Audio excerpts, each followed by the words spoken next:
하셔야 됩니다. 오늘도 주 예수 그리스도의 이름으로 여러분들 건강하길 예수님의 이름으로 축원합니다. 오늘 본문 말씀을 통해서 죄를 사하시는 유일한 권능, 그것에 대해서 한번 살펴보겠어요. 여러분들은 올해 받을 건강 검진을 다 받으셨습니까? 보통 2년에 한 번 건강 검진을 받도록 나라에서 정했지요. 그것이 아니라도 우리 몸이 좀 건강한지 우리가 개인적으로 받을 수 있지 않습니까? 여러분들은 의사로부터 어떤 소견을 듣고 싶습니까? 6개월 남았습니다. 이런 소리 듣고 싶지는 않겠죠? 적어도 암이다. 정말로 이제 어려운 질병에 대한 그런 이야기를 듣는 것보다 아유, 나이보다 훨씬 건강하시네요. 이런 얘기를 들으면 우리가 얼마나 좋겠느냐 이 말입니다. 그래서 의사들이 이야기하죠. 운동도 좀 하시고 음식도 잘 구별해서 드시라고. 그리고 여러분들 탄수화물 섭취하지 마시고 단백질 많이, 고기 잘 드시라고 그렇게 이야기하지 않습니까? 물론 꼭 의사가 아니라도 저는 우리 장로님들이 꼭 그렇게 얘기해 주셔서 잘 새겨듣고 탄수화물보다 고기 중심으로 잘 먹고 있습니다. 그렇다면 이 과거에도 우리가 맘만 먹으면 이렇게 건강히 잘 살 수 있었던 시대였는가라는 것이죠. 그렇지 않습니다. 의료계의 발달을 살펴보니까요. 1895년 독일 물리학자 린트겐이 이 엑스레이라는 이 X선을 발견하면서부터 의료계의 지각 변동이 있었던 것으로 확인이 됩니다. 한마디로 사람이 인체의 뼈를 들여다보면서 비로소 건강에 대한 연구가 시작이 되었다라는 말이죠. 1900년도 보니까 조영제의 발명으로 위와 장을 들여다볼 수 있게 됐다라고 말합니다. 한마디로 의학계의 발전의 시작은 1900년도다라고 말하고 있는 것입니다. 한마디로 100년 정도 조금 더 됐을까요? 그때부터 의료계는 발전을 자꾸 거듭해 왔다라는 말이고, 그리고 이제 21세기를 살고 있는 우리는 100세 시대를 사는 그런 풍요로운 시대에 살게 되었다라고 말합니다. 이 모든 것이 하나님의 은혜라고 말할 수 있지요. 그런데 과연 예수님 시대는 어땠을까 이 말입니다. 예수님 시대는 과연 제대로 된 병원과 의원이 있었을까요? 처방전을 할 수 있는 약품이 있었을까 이 말입니다. 우리는 지금 약국에 가면 우리가 필요한 약을 사다가 먹고 그 부분에 대해서 치료를 받습니다. 이만큼 혜택이 너무나 좋아진 게 우리가 살고 있는 세상이라는 것이죠. 그런데 예수님이 살던 그 시대는 그렇지 못했다라는 것이죠. 그래서 마태복음 4장 23절 말씀을 찾아보게 되면 예수님께서 온 갈릴리에 두루다니면서 그들에게 말씀을 전해졌고, 그리고 백성 중에 모든 병과 모든 약한 것을 고쳐주셨다라고 말합니다. 예수님이 의원이었고 예수님이 의약품이었다라는 설명이에요. 예수님을 만나면 누구든지 치료되었고 예수님을 만나면 누구든지 회복된 역사가 있었다라는 설명입니다. 그러면서 마태복음 4장 24절 말씀은 그 소문이 이스라엘을 넘어 수리아까지 퍼지게 되었다 이렇게 설명합니다. 한마디로 발 없는 말이 빨리 퍼져나가는 것처럼 많은 사람들이 그 당시에 정말로 개인적으로 바랬던 그 소원이 예수님을 통해서 이루어지기 시작했다라는 거예요. 그 당시 많은 사람들이 질병을 앓고 있었을 거로 생각이 되지요. 감기만 걸려도 죽게 되어지는 것이 우리 인생입니다. 그렇다면 예수님 시대에 얼마나 많은 사람들이 정말 지금처럼 장수를 꿈꾸면서 살았겠느냐라는 것이죠. 하지만 그 모든 것들은 인간의 꿈이고 허상이고 환상일 뿐 불가능하던 시대였다라는 거예요. 그런데 예수님께서 등장하시자 바로 의료계의 대변혁이 일어난 것이죠. 예수님을 찾기 시작했고 예수님을 따라오기 시작했다라는 말씀입니다. 그러니 우리도 예수님을 지금 만난다면 우리 인생에 귀한 생명과 건강이 확보되는 줄 믿으시기 바랍니다. 우리 1절 말씀 다 같이 읽겠습니다. 1절입니다. 시작. 예수께서 배에 오르사 건너가 본 동네에 이르시니 아멘. 예수님 배에 오르셨다라고 말씀합니다. 한마디로 언급되지 않은 사항들을 생각해 볼 때에 이미 배로 이동해야 하는 다른 지역이 있었다라는 설명이겠죠. 마태복음 8장 28절로 소급해서 올라가 보면 예수님은 가다라 지방, 우리가 좀 알고 있는 거라사 지방, 여길 데가볼리라고 이야기하는데 이 데카폴리스라는 단어예요. 이방의 10개 도시가 뭉쳐있는 이방 지역에 예수님께서 찾아가 거기서도 치료하셨다라는 말입니다. 왜 거기까지 가서 치료하셨을까요? 이렇게 생각해 보면 될 것 같아요. 지금 예수님 앞에 많은 사람들이 찾아오지요. 중풍병자까지 찾아오고요. 특별히 나 환자까지 찾아오는 것을 보면 이런 생각이 들죠. 예수님, 저희 고장은 이방인이지만 그곳까지 오셔서 예수님 우리들도 한번 돌봐주시면 안 되겠습니까? 이런 간절한 요청이 분명히 있었을 것이다 이 말이죠. 그래서 예수님 마다하지 않고 배를 타서 데가볼리로 갔었고 그리고 이방인들에게 이 빛과 같은 은혜의 역사를 베풀어 주신 거예요. 그리고 다시 본 동네로 돌아왔다라는 것입니다. 그렇다면 이 본 동네가 어디냐? 이 병행구절인 마가복음 2장 1절 말씀에 찾아보면 갈릴리 가버나움이다 라고 말합니다. 갈릴리 가버나움, 나사렛이 있고 그리고 예수님께서 자라왔던 그 환경, 그 동네가 본 동네예요. 그 사람들은 지금 예수님이 오셨다는 소문을 듣고 지금 예수님을 따라 문전성시를 여러분들 이루고 있었어요. 예수님은 어떤 한 사람의 집에 들어갔습니다. 그것은 곧 인산인해를 이루기 시작했어요. 이와 같은 소문이 정말로 막 퍼져나가기 시작했습니다. 사람들이 몰려왔는데 더 이상 들어갈 그런 장소가 없었던 거예요. 이때 예수님의 소문을 듣고 오늘 그 집으로 찾아온 사람들이 본문의 말씀입니다. 마가복음 2장 말씀에 보면 그들이 도착했던 때는 이미 사람들이 너무나 많아서 비집고 들어갈 틈이 없었어요. 여러분 중풍병자를 침상에 누워서 데리고 왔기 때문에 여러분들 많은 사람들이 여러분 길을 열어주지 않으면 도저히 들어갈 수 없었다 이 말입니다. 그래서 생각해낸 것이 바로 지붕으로 올라가자라는 거예요. 지붕으로 올라가서 그 지붕을 뜯어내고 거기에다가 침상을 내려놓자 이 말입니다. 얼마나 간절했으면 그런 마지막 그런 수단까지 사용을 했을까요? 여러분들 이해가 가십니까? 지금 우리 가옥 구조와는 조금 달라요. 여러분들 초가집을 좀 생각하면 될 것 같습니다. 이 당시 유대인의 일반 집들은 초가집처럼 그냥 돌담, 흙담으로 두른 다음에 거기에다가 여러분 가지, 나뭇가지들을 위에 쌓아서 지붕을 만들었던 터예요. 그러니 이 돌담 위에서 지붕을 들면 들리는 것이죠. 그리고 그 밑이 바로 지금 예수님께서 함께 말씀을 전하고 그리고 사람들을 치료하고 있는 그런 안방이었던 것입니다. 자, 이때 친구를 매달아 내린 것입니다. 마가복음 2장 4절 5절 말씀인데요. 한번 읽겠습니다. 시작. 무리들 때문에 예수께 데려갈 수 없었으므로 그 계신 곳에 지붕을 뜯어 구멍을 내고 중풍병자가 누운 상을 달아 내리니 예수께서 그들의 믿음을 보시고 중풍병자에게 이르시되 작은 자야 내 죄사함을 받았느니라 하시니 아멘.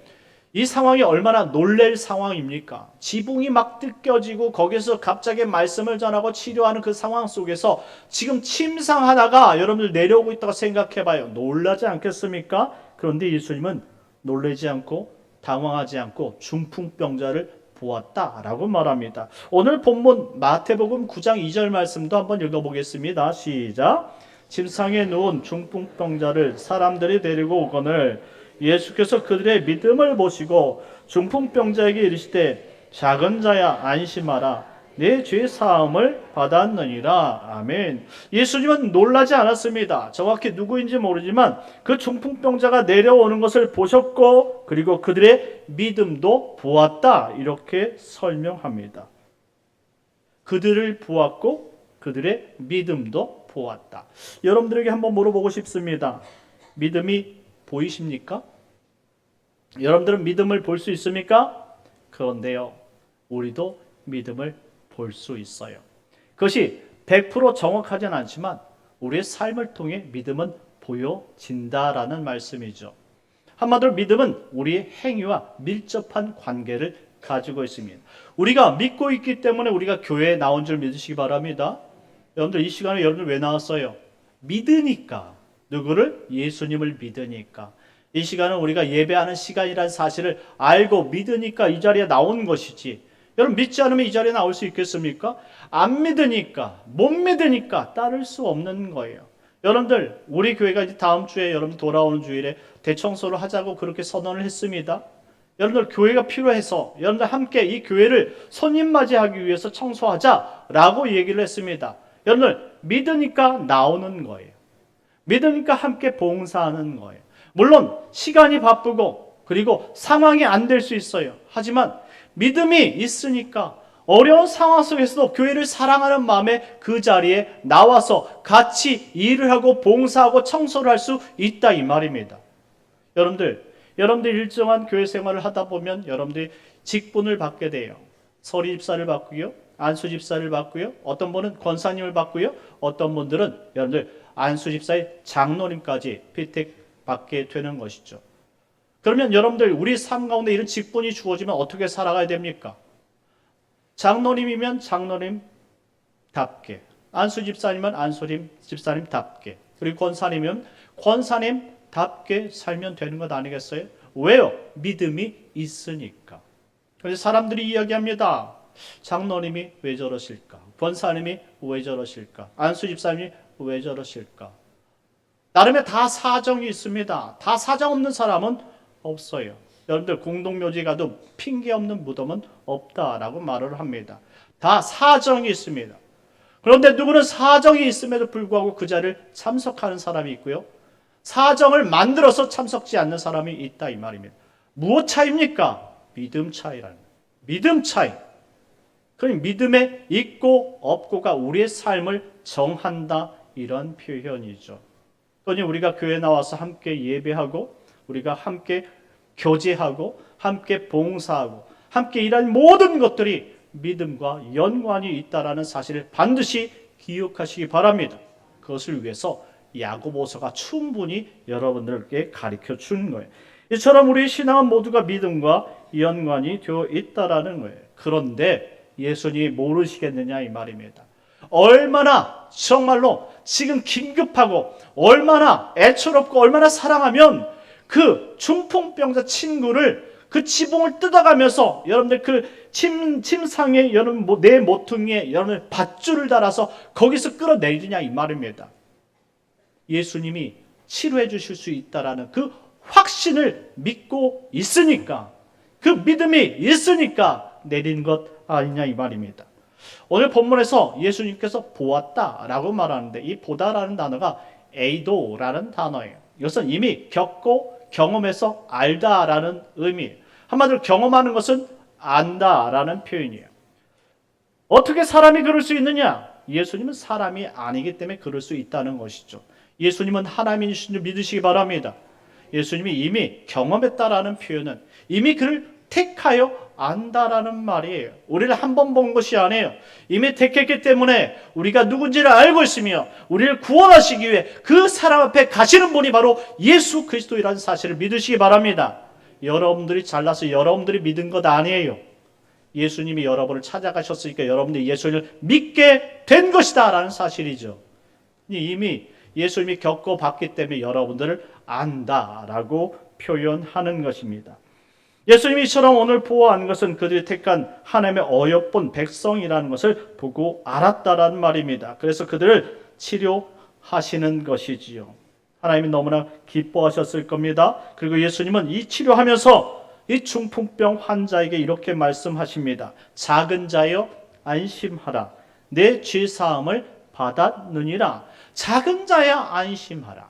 여기 두 문장, 여기 이 작은 자여 안심하라. 내 죄사함을 받았느니라. 이 문장에 두 문장이 나오는데요. 첫째는 작은 자여 안심하라 라는 문장이에요. 이 작은 자라는 단어가 테크논이라는 단어인데요. 아들이라는 의미를 가지고 있어요. 한마디로 그가 내려오는데 아들아 이제 왔니? 이런 표현인 것입니다. 기다렸다라는 것이죠. 예수님은 왜 그를 알고 있었을까요? 그를 치료해 주기 위해 알고 있었다라는, 그가 올 줄 알고 있었다라는 거예요. 그러니 안심하라 라고 말합니다. 이 안심하다 단어가 다르세오라는 단어인데요. 바로 용기를 내라 하는 뜻이에요. 이제 다 왔다라는 것이죠. 내가 너를 치료할 것이니까 용기를 내라. 여태까지 어떤 사람과 어떤 치료 방법과 어떤 약제를 먹어도 너는 고칠 수 없었잖니. 하지만 아들아, 이제 용기를 내. 내가 너를 치료해 줄 것이야. 할렐루야. 우리가 예수님을 만나면 주님께서 우리 상황을 다 아시고 우리를 치료해 주신 줄 믿으시기 바랍니다. 두 번째는 내 죄사함을 받았느니라 라는 것입니다. 죄사함을 받았다라는 말이에요. 여러분들, 이 죄사함을 받다, 아피엔타이라는 단어인데 이거 현재형으로 너는 지금 죄가 사해졌느니라 이런 표현입니다. 어떤 죄가 사해졌다라는 것입니까? 어떤 이유에서인지 모르지만 예수님은 이 중풍병자가 죄를 가지고 있었다라는 사실을 알고 있었다라는 것이죠. 물론 모든 병이 죄로 시작되는 것은 아니지만, 죄의 결과물은 아니지만 죄로 인해서 우리 질병이 시작된다라는 것은 부인할 수 없는 거예요. 창세기 3장 18절 말씀에 보면 타락한 인간 아담과 하와가 나오죠. 이 아담과 하와가 살고 있던 이 에덴 동산은 이 질병이 없던 세상이에요. 완벽한 세상이고 정말 아름다운 세상입니다. 하나님과 동행하면서 하나님과 영원을 꿈꿀 수 있는 그런 아름다운 완전한 장소였죠. 그런데 죄로 말미암아 추방당하고 하나님께서 추방당하는 이 아담과 하와에게 이렇게 말씀합니다. 네가 죄로 말미암아 이 땅에 가시덤불과 엉겅퀴가 맺히고, 한마디로 세상의 순리가 이제 깨어지고 영리로 바뀌게 되었다라는 사실이에요. 없던 질병이 생기고 네가 이런 질병으로 너는 장수를 꿈꾸지 못하고 죽을 것이다. 심판받을 것이다. 그리고 그 죄로 말미암아 지옥에 떨어질 것이다. 라고 그 죄에 대한 엄벌을 선언하고 있다 이 말입니다. 무슨 말입니까?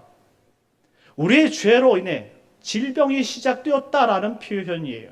그런데 우리가 이 땅에서 여러분들 죄를 꼭 짓지 않아도 우리가 이 땅에서는 질병을 얻을 수밖에 없는 환경이라는 사실을 알 수가 있는 것이죠. 그런데 오늘 본문에 보니까 이 중풍병자를 걸린 이 사람은 그가 죄를 가진 사람이라는 사실을 알려주고 있는 거예요. 그래서 예수님께서 내 죄사함을 받았느니라 라고 선언을 했던 것이죠. 지금 무슨 말씀입니까? 예수님은 병만 치료해 주시는 분이 아니에요. 근원적으로 그 죄까지 사해 주시는 분이 우리가 믿고 있는 예수님인 줄 믿으시기 바랍니다. 그러니 우리는 예수님 앞에 나오면 우리의 죄도 사함받게 되는 줄 믿으시기 바랍니다. 그런데요, 지금까지 없던 문제가 이 현장에서 발생하게 됩니다. 예수님께서 중풍병자의 침상을 받으시고 그를 치료하시기 전까지는 아무런 문제가 없었어요. 다 할렐루야 다 외치고 박수치고 너무나 막 흥분해가지고 기뻐하던 장소였어요.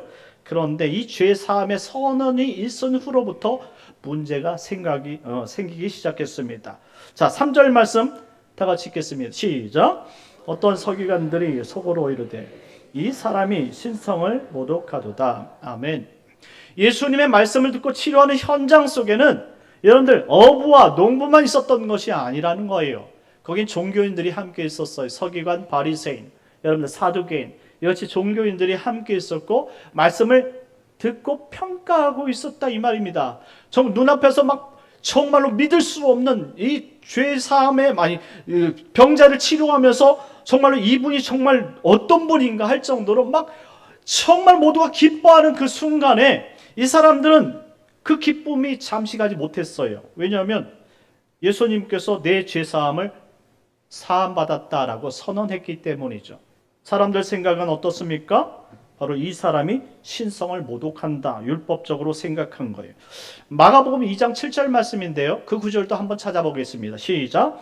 이 사람이 어찌 이렇게 말하는가? 신성 모독이로다. 오직 하나님 한 분 외에는 누가 능히 죄를 사하겠느냐? 아멘. 그렇습니다.